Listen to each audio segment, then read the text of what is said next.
ഈശോ മിശിഹായിക്ക് സ്തുതിയായിരിക്കട്ടെ. വിശുദ്ധ വാരത്തിൻ്റെ ഏറ്റവും പ്രധാനപ്പെട്ട ദിവസങ്ങളിലേക്ക് നമ്മൾ പ്രവേശിച്ചിരിക്കുകയാണ്. ഈശോ വിനയത്തിൻ്റെ മാതൃക നൽകിക്കൊണ്ട് തൻ്റെ ശിഷ്യന്മാരുടെ പാദങ്ങൾ കഴുകിയതിൻ്റെയും തന്നെ നമുക്ക് മുറിച്ചു നൽകിക്കൊണ്ട് വിശുദ്ധ കുർബാന സ്ഥാപിച്ചതിൻ്റെയും തൻ്റെ ദൗത്യം ലോകാവസാനം വരെ തുടരുന്നതിനായി പൗരോഹിത്യം സ്ഥാപിച്ചതിൻ്റെയും എല്ലാം ഓർമ്മയാചരിച്ചുകൊണ്ട് നമ്മൾ പെസഹ വ്യാഴം ആചരിക്കുന്നു. കേരളത്തിലെ നസ്രാണി ക്രൈസ്തവരെ സംബന്ധിച്ചിടത്തോളം ഏറെ പ്രാധാന്യമുള്ള ഒരു തിരുനാളാണ് പെസഹ. കേരളത്തിലെ ക്രൈസ്തവർക്ക് മാത്രം അവകാശപ്പെടാൻ സാധിക്കുന്ന ഒരു പാരമ്പര്യം പെസഹായുമായി ബന്ധപ്പെട്ട് നിലനിൽക്കുന്നുണ്ട്. അത് മറ്റൊന്നുമല്ല, പെസഹ വ്യാഴാഴ്ച നമ്മുടെ എല്ലാം ഭവനങ്ങളിൽ വൈകുന്നേരം സന്ധ്യാപ്രാർത്ഥന കഴിഞ്ഞ് ഒന്നിച്ച് കുടുംബനാഥൻ്റെ നേതൃത്വത്തിൽ ആ കുടുംബാംഗങ്ങളെല്ലാവരും കഴിക്കുന്ന പെസഹ അപ്പവും പെസഹ പാലും. പണ്ഡിതന്മാരുടെ അഭിപ്രായം അനുസരിച്ച് യഹൂദ പശ്ചാത്തലത്തിൽ നിന്നും വരുന്ന ഒരു ആചാരമാണിത്. പഴയ കാലങ്ങളിൽ യഹൂദ കുടുംബങ്ങളിൽ പെസഹ ദിവസം രാത്രി പെസഹ ഭക്ഷണം കഴിക്കുന്ന സമയത്ത് ആ കുടുംബത്തിലെ ഏറ്റവും ചെറിയ കുഞ്ഞിൻ്റെ ചോദ്യത്തിന് ഉത്തരമായിട്ട് ആ കുടുംബനാഥൻ പെസഹായുടെ ചരിത്രം വിവരിച്ചിരുന്നു. ദൈവം മോശയെ വിളിച്ചതും മോശയുടെ നേതൃത്വത്തിൽ ഇസ്രായേലിനെ ഈജിപ്തിൽ നിന്ന് വിമോചിപ്പിച്ച് വാഗ്ദത്ത നാട്ടിലേക്ക് ആനയിച്ചതുമെല്ലാം ഈ കുടുംബനാഥൻ ഈ കുഞ്ഞിനെ പകർന്നു കൊടുക്കും.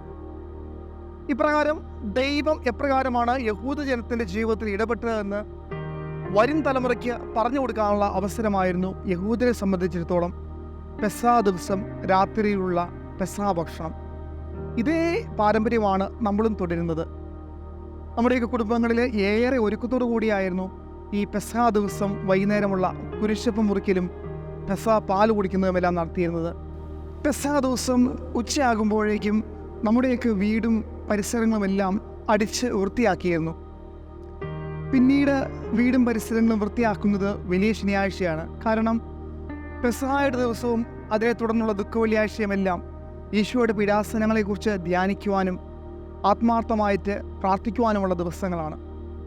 ഇങ്ങനെ വീട് എല്ലാം വൃത്തിയാക്കിയ ശേഷം കുളിച്ചൊരുങ്ങി കുടുംബാംഗങ്ങളെല്ലാവരും ഒന്നിച്ചിരുന്ന് സന്ധ്യാപ്രാർത്ഥന നടത്തിയ ശേഷം ഒന്നിച്ചിരുന്ന് അത്താഴം കഴിക്കും. അതിനുശേഷമാണ് ഈ കുടുംബനാഥൻ്റെ നേതൃത്വത്തിൽ പ്രാർത്ഥനയുടെ അന്തരീക്ഷത്തിൽ ഈ കുരിശപ്പം മുറിക്കുന്നതും പെസഹ പാല് കുടിക്കുന്നതുമെല്ലാം. ഇന്നും നമ്മുടെ എല്ലാം കുടുംബങ്ങളിൽ ഈ പതിവ് തുടരുന്നുണ്ട്. കേവലം ഭക്ഷണപാനീയങ്ങളുമായിട്ട് ബന്ധപ്പെട്ട ഒരാചാരമോ പാരമ്പര്യവുമായിട്ട് മാത്രം നമുക്ക് ഈ പെസഹ അപ്പം മുറിക്കുന്നതിനെയും പെസഹ പാല് കുടിക്കുന്നതിനെയും നമുക്ക് ചുരുക്കാൻ സാധിക്കത്തില്ല.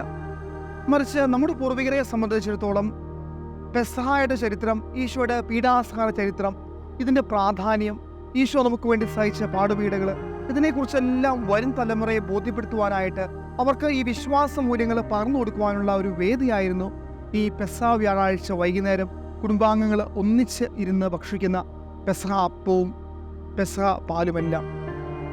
ഏറെ പ്രാർത്ഥനയോടുകൂടി, ഏറെ വിശുദ്ധിയോടുകൂടി, ശ്രദ്ധയോടുകൂടിയായിരുന്നു ഈ പെസഹായുടെ കുരിശപ്പം തയ്യാറാക്കിയിരുന്നത്.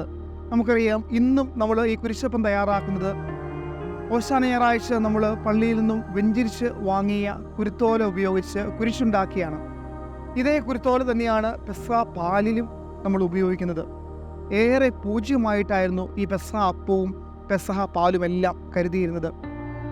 വിശ്വാസം കൈമാറുന്ന ഒരു പാരമ്പര്യത്തോടൊപ്പം തന്നെ ഇത് കൂട്ടായ്മയുടെയും ക്രൈസ്തവ സാഹോദര്യത്തിൻ്റെയും ഒരു വ്യക്തമായ തെളിവ് കൂടിയാണ് നമ്മുടെ ഈ പെസഹ അപ്പവും പെസഹ പാലും.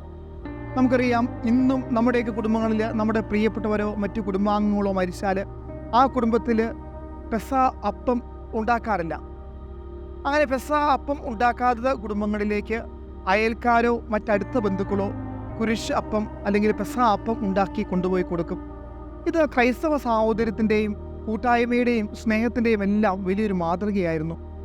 അങ്ങനെ ഒത്തിരിയേറെ വിശ്വാസത്തിൻ്റെതായ പാഠങ്ങൾ, നല്ല മാതൃകകൾ നൽകുന്ന പാരമ്പര്യം നമ്മൾ കേരളത്തിലെ നസ്രാണി ക്രൈസ്തവർക്കുണ്ട്.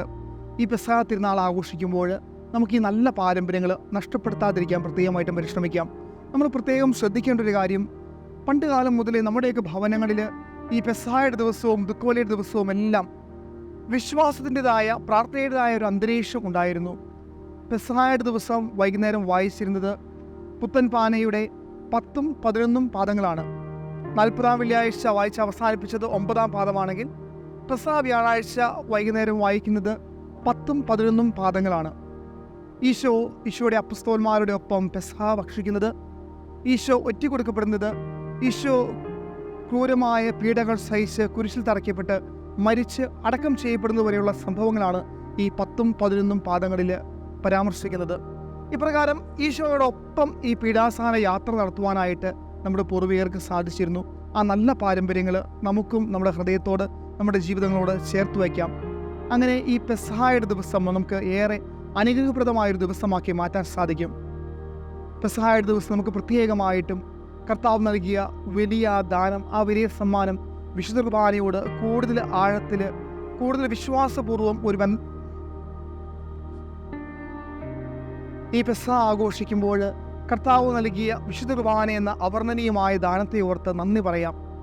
കൂടുതൽ ആഗ്രഹത്തോടു കൂടി, ഒരുക്കത്തോടു കൂടി കർത്താവിനെ നമ്മുടെ ഹൃദയങ്ങളിലേക്ക് സ്വീകരിക്കാം. അതോടൊപ്പം തന്നെ ഈശോ പൗരോഹിത്യം സ്ഥാപിച്ചതിൻ്റെ ഓർമ്മ കൂടിയാണ് ഈ പെസഹായുടെ ദിവസം.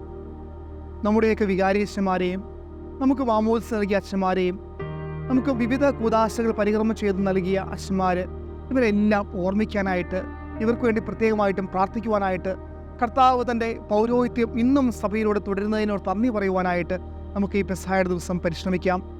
പെസഹായുടെ മംഗളങ്ങളും പ്രാർത്ഥനകളും ഏറെ സ്നേഹപൂർവ്വം ഏവർക്കും ആശംസിക്കുന്നു. ദൈവം നമ്മെ എല്ലാവരെയും സമൃദ്ധമായിട്ട് അനുഗ്രഹിക്കട്ടെ. ആമേൻ.